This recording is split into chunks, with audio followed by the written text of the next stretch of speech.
in their respective subjects, and the subject today is a bit contextual, and I would request all of you to consider whatever I say in the Indian context, because to my mind, relativity is what is important today.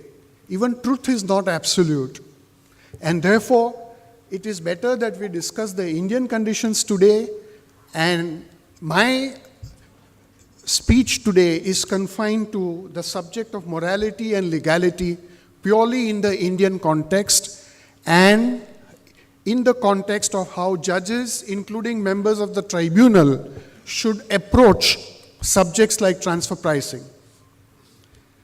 Now, friends, before I go to the taxation part of it, today, even under the Indian Constitution, it's very healthy to have confrontation between judiciary and the executive or the legislature.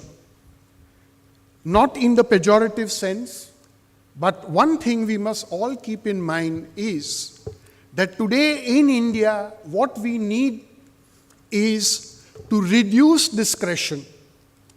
Because as Lord Bingham said, law is not discretion.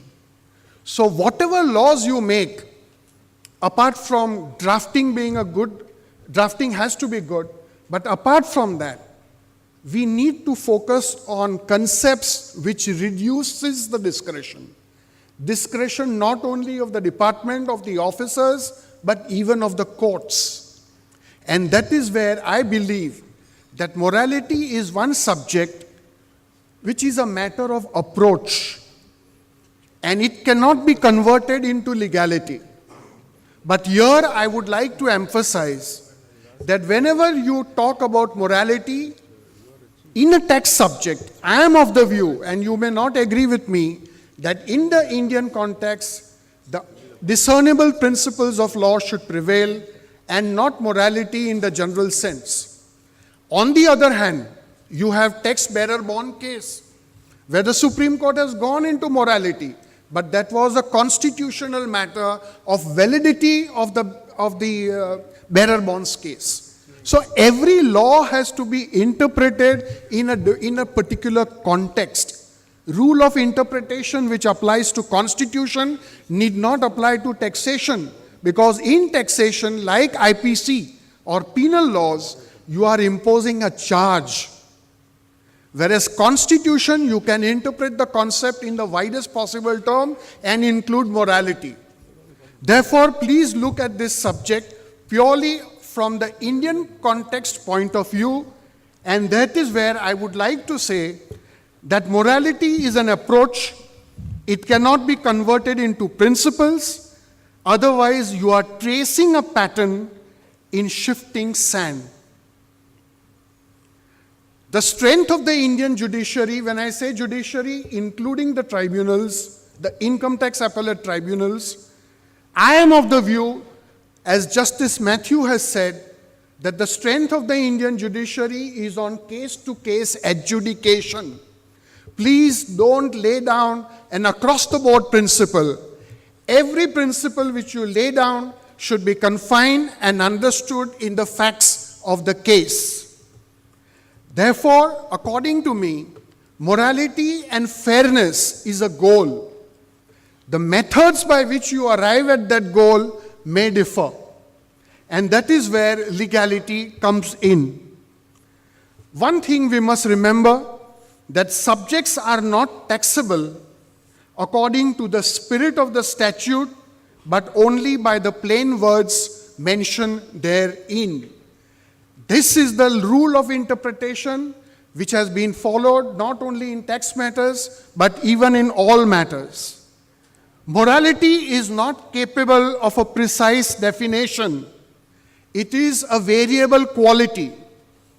Morality as perceived by the SSE is different from the morality as perceived by the department. Friends, it is said that even when it comes to constitutional matters, sometimes the executive criticizes the judiciary for its overreach. Why this criticism is there?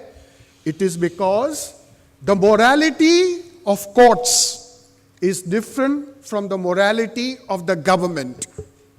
The morality of courts is based on principle of reasonableness. The morality of the government could be on the basis of vote catching, politics, and other consideration, including achievement of revenue targets.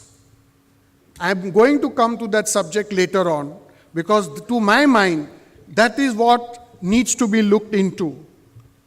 Therefore, morality goes with the values. Morality differs from country to country. It differs from age to age. And therefore, what morality enjoys is what is ultimately conducive to our interest. Friends, let it be multinationals, let it be an ordinary human being. Ultimately, the person will go by his own individual self-interest. And let us be very clear, as far as India is concerned, brand India represents less cost. And that is why you have profit shifting.